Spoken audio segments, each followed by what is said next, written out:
Hey guys, it's your girl Farrah K, and welcome to another episode of the Untold Truth, where we have live discussions with live artists, live entertainment, live ciphers, everything live. It's called the Untold Truth. We got the most intellectual minds coming through talking about the most controversial issues that are affecting urban societies today. And here today, who do I have with me? I got my girl, Nivie Dhami. What up, what up? What's How's up, it Nivie? going? Not much. How are you? I'm doing well. Yeah. First and foremost, I have to start this interview by saying, or I don't even like the word interview, I'd rather use discussion, by saying that I dearly miss you. I do too. I miss your beautiful face and your beautiful voice, and I highly appreciate you coming in because I feel like you are someone that I really gravitated towards and really connected with on like a spiritual, emotional, intellectual level, you know? And I just want us to like share this conversation with like the audience and the listeners and people who are watching this. So like, what's new with you? Thank you for naming that. That's really sweet though. No problem. Yeah, thank you. I miss you too. Yeah. So what are you up to, Nivie? Like, first and foremost, you got a new gig. Let the audience know what the gig is. Like. No, yeah, I just got a new sort of gig supporting LGBTQ folks, and it's really cool to be supporting them within like a post-secondary dynamic. So just like working with a university, kind of like running the advocacy center. So yeah, I'm really pumped for that. Thank you. Yeah. And what's your role there? Like, what will you be doing? So I have, the position is called the Pride Central Coordinator, and it just involves me managing the LGBTQ sort of advocacy sort of group that is within the university. So the community at Lakehead University, just kind of giving them support, and then also facilitating workshops and facilitating just actions around, whether that be a protest or whether that be just spreading awareness, right? Yeah. And as far as like advocacy, like how did you get into that? Like, what was the lane that you've kind of got into for you to become this? First of all, you are a feminist. I do identify as one. Yes. We have a feminist in the building, guys. Yes, we do. But again, like, how did you get into this whole advocacy feminist work? I think it was something that I always was passionate about. I don't think that I can ever remember a time where I couldn't identify with feminism or advocacy. So I think it just like started as a kid, and then just growing up and kind of, as a troubled youth, I guess you would label, community was really important to me, right? Just kind of, I was going through something, and it was really cool to have folks around me that were going through the same thing. And then just growing up, going to post-secondary school, and just always being a part of action plans, whether that be a protest or whether that just be just having a conversation with your peers, you know, on social justice issues. I feel like there's a lot of things happening in the world, even today, and have been since, I can remember. Yeah. So it was really important to me to like have those conversations with people living it with me. Yeah. And by the way, everyone or folks, me and Nivie were actually in the same program, George Brown College. We were enrolled in the Assaulted Women and Child Advocacy Program. Woo woo! Yes, big ups to that program. Yes. And like starting there, like we've worked a lot with one another. Like we've definitely took part in a lot of discussions, including the Untold Truth panel discussions, which was dope. We facilitated 2 panel discussions, one at George Brown and one at the Remix Lounge, which was dope. Like, honestly, you were like the best partner for that shit. Only because like, as much as we have these conversations and we may agree on some things, we've disagreed on a lot of shit. Definitely. You know what I mean? But like, we learn to agree to disagree. Yes. And I've learned a lot from like that experience. Me as well. I think I was just talking about that with my sister. I think like those are the moments where I really appreciate just like being like a human, almost like having conversations with people that I kind of don't agree with, but I can still build a place where we can share that and allow each other and validate each other's feelings and just talk about it, because I don't think that happens enough. You know? So like in regards to our program, how did you feel the communication was amongst different feminists? Like, do you feel like it was like a platform where we can be open and honest without being shameful towards one another or disrespectful towards one another? Like, how was the group dynamic as far as the feminist women that we were in the program with? Load question. That is, I think in feminist spaces, like just feminism, right? Like what it addresses, like social injustices. And I think when we have so many people living through injustices and like living them in different ways, intersectionality, right? Like just the idea of like different oppressions coming together and meeting at like a point, I think it's really tough when you have so many people come from different places. So for me, it was great, but it was also very challenging. I think there was a lot of conflict I had with myself, you know, and then myself coming into spaces, which evidently turned into like me having conflict with others, right? So like it just, it was heavy stuff. But I think it kind of, I don't know, it kind of like shaped, I don't know. I guess I'll just leave that there. Yeah. How about you? How was your experience there? Like, I'd love to. Honestly, I had a lot of great experiences, but at the same time, there's a lot of things that I can critique.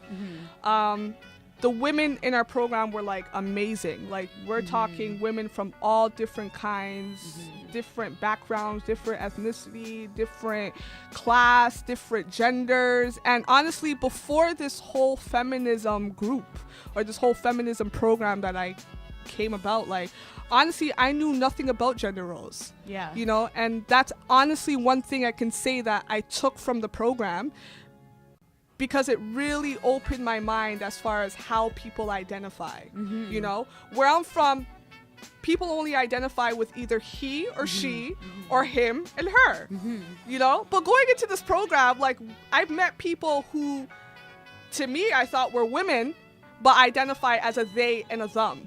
You get what I'm saying? It was challenging because I had to, like, change the way I think. But a lot of times I just kind of felt like every time I made a mistake, you know what I mean, as far as like people's pronouns and stuff, like I'd be shamed for that shit, yo. People would like dislike me for that, you know? And there were times where like in the program I've actually had people approach me and be like, yo, like, you fucked up her pronoun, like you better get that right. Well, it's like, I've only been in the program for like 2 weeks. Like, give a sister some time. Like, you know what I mean? So that's one thing that was very challenging for me, and it still is. You get what I'm saying? But, like, in regards to that, I feel like it's very common that that happens, where a heterosexual individual who is just learning these pronouns do make a mistake sometimes as far as using the correct pronoun for the person that they're interacting with. Do you feel like there's a way to educate people using pronouns, but if they do make that mistake, that we're not shamed for it? You get what I'm saying? And that it's understood that it's like a learning experience. Like, is there a way that that's possible? Yeah, okay, so that's something that I've been spending a lot of time thinking about. So I think what I guess like what I want to say has two parts. Like, first, I think what we're naming as well is something that's like bigger than pronouns. It's like policing culture. So I think like a lot of the times, especially I found like in advocacy spaces, for people to like have conversations, and then when somebody is maybe coming from their social location and they get something wrong, let's say, right, or wrong, and they're oppressing somebody, I feel like instead of shaming that person, I think conversations can sometimes be productive when we just take some time to be compassionate and take it as like a learning experience. So I think in one context, like, I think policing culture is really messed up as well, right? I think we don't really have those conversations, like going back to like me and you having this conversation about just oppression. I just feel, as far as like the people who don't know what gender roles is. Like, so specifically, can you define gender roles? Well, gender, I don't know. I think it's something we have to unlearn. I just feel like for me, gender is different than sex. Is different than sex. Sex and gender are two different things. Gender is sort of the social norm of masculinity or femininity that you, or maybe neither. That you sort of identify with as a non-binary person myself, right? I prefer they or them pronouns. That's because I cannot own or I can't carry masculinity. Like, I just feel like I don't feel comfortable carrying those labels with myself as I live my life. I've been very fluid with my gender ever since I was a kid, right? So what's the difference between non-binary and gender fluid? Gender fluid would be somebody actually I feel like they are the same bracket of the same thing. So when someone is gender fluid, they're fluid. They're moving between femininity and masculinity. You cannot, like, they don't want to be defined into one. And I feel like that's a non-binary identity as well, right? So Okay. And what do you identify as? So you are a non-binary... I identify as a non-binary person of color. Right? Okay. And are you a part of the LGBT community as well? I am. Okay. I'm a queer... Yeah. Yeah. So, like... non-binary. You are, of course, Nivie Dhami. Your ethnicity is you are Indian. Yes. I'm an Indo-Canadian. Okay. So how is the LGBT community in regards to your culture and your community? Like, how do they respond to the LGBT group? You're smiling like, they be smiling like, yo. I'm like, I'm gonna get ready for this one. But like, how do they respond to it? Like, you know what I mean? Like, do you guys have an active Indian LGBT community, or is it more like, we don't really know about that and our culture is not really accepting of it? Like, like, what is it looking like? For me, I think it's been really challenging to find community. I think that I found that within South Asian, queer people, I feel like I've, I guess I'm looking for something specific in that community as well. I'm looking for like something that's very important to me, like advocacy and activism, and my queer identity almost go, because my identity is political, right? So like I think those things go hand in hand. So I find it really difficult. I feel like there is community out there. I like even going to queer spaces and going to like Pride this year. You know, definitely ran into a lot of South Asian queer folks, right? Yeah. But it's I feel like I also have a hesitancy to connect because I don't think that our like the culture I grew up in is fully accepting. So what's going on with this Pride Parade stuff? Okay, so pretty much, by the way, guys, this is like the first podcast I'm doing for the month because, as my viewers know, like I've been gone for like a straight 30 days because I was practicing Ramadan.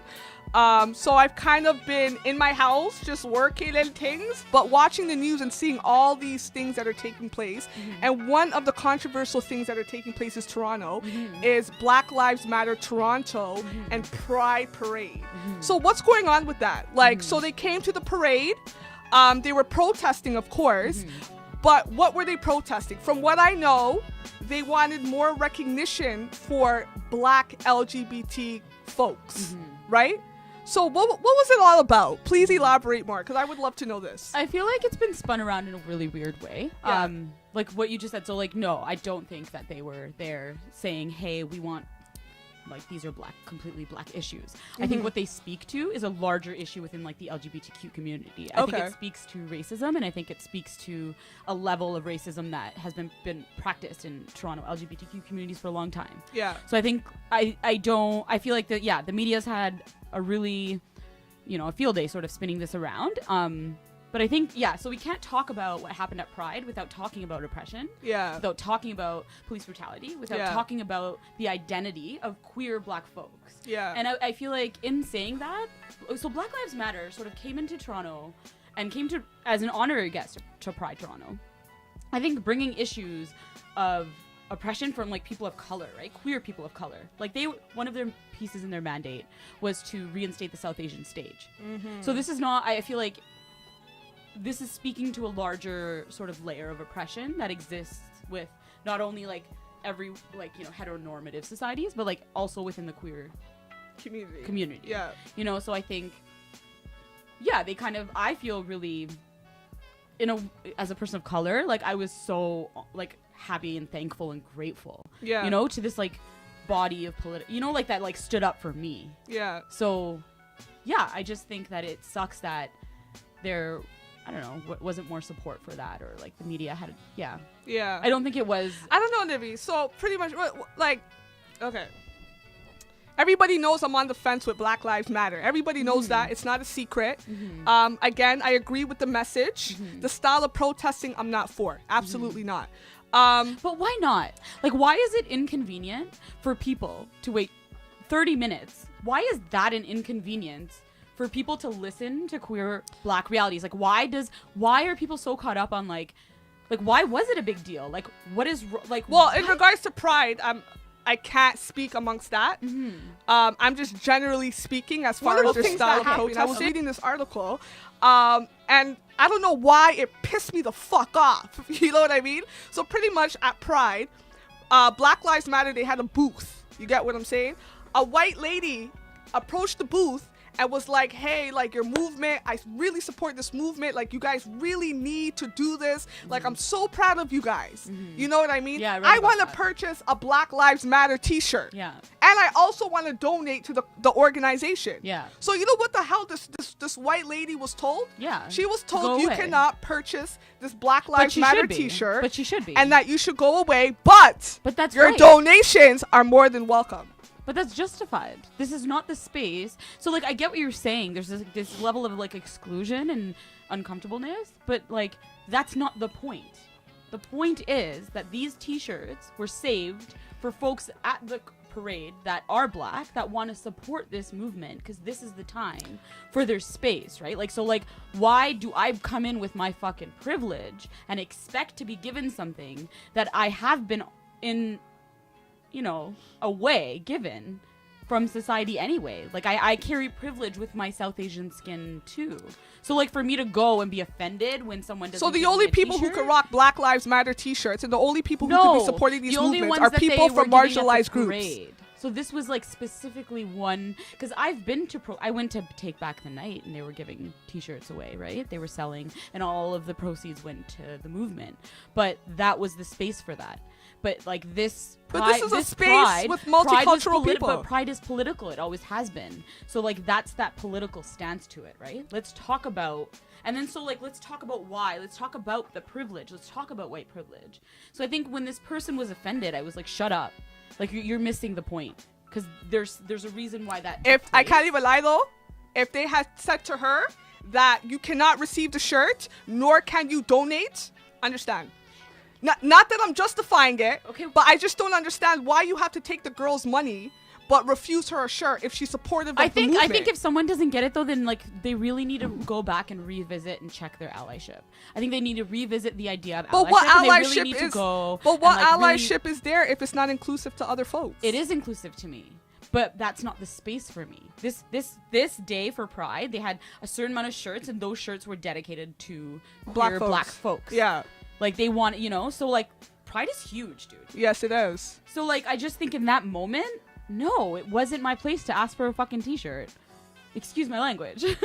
But you Yeah. know, like it's not my place to do that. And if they refuse me, it's not my place to challenge. But it's your that. place to support the movement It's by my- giving yes, them money. Yes. If that's the goal of what I wanted to do. Yeah. Right? If this Yeah. person was going to make a donation, Yeah. but then only wanted to do it on the condition of the shirt, then like I don't need your fucking allyship. No, she You don't didn't. get it. On her Twitter page, she wanted to make a purchase, give money for the shirt, and she also wanted to give money for a donation. So it's two different purchases. But then either way, to take that back then when the t-shirt's not given is kind of weird to me, right? Like if I really wanted to make a donation and they didn't give me a shirt, That's what I'm trying to like say. I personally wouldn't be offended, but that's like That's what I'm me trying to say. how I conceptualize allyship. But like if Yeah. I don't know, I just think it's weird that this person like then retracted their, you know, donation. I wonder what Rooster thinks, yo. Yo, do you find that messed up though? Honestly, I know she wasn't a white woman. She was from Turkey and she's an artist. And I feel like if I was in her shoes, I'd be a bit hurt. Just because I was like, as an artist, as somebody who understands your pain, I want to help you. I want to do something good for you. And it's not that I expect anything in return, but it's like I want that same amount of respect back. What she was not given was respect back. She was given a hard kind of like excuse back. That's what I But agree, that's not yo. an excuse. I agree. No, but not even. But yeah. we part 2 of me and Nivie, yo. Me and Nivie, we go in on the we shit. Go hard. So we'll let We you do guys go know. hard. But you know what, Nivie? Thank you so much for coming out. Thank you so much for having me. It was a pleasure. Yes, We hope you all come mine. back, show us some love. You know what I mean? always, And we talk always. more. What's your Always. Instagram? Like, how do we find you? How do the folks? Yeah, so you can check me out on Instagram. It's NIVIEDHAMI. Actually, my blog, namyoringekyo.wordpress.com. I write a lot of like spoken word and do a lot of like weird essays on social. Okay, justice just say issues. that one more time. So, what is your So poet it's name? Namyo Ringekyo. So NAMYO. It's a Tibetan. I can't spell it. I think it's NAMYORENGHOKHYO. .wordpress. Girl, I'm gonna have to watch this video and Yeah. get that down, but Yeah, thank it's you. a really long. But yeah, so check me out there and Yeah. you can hear things that happen in my mind. Thank you, Nivie. Thank you. Peace.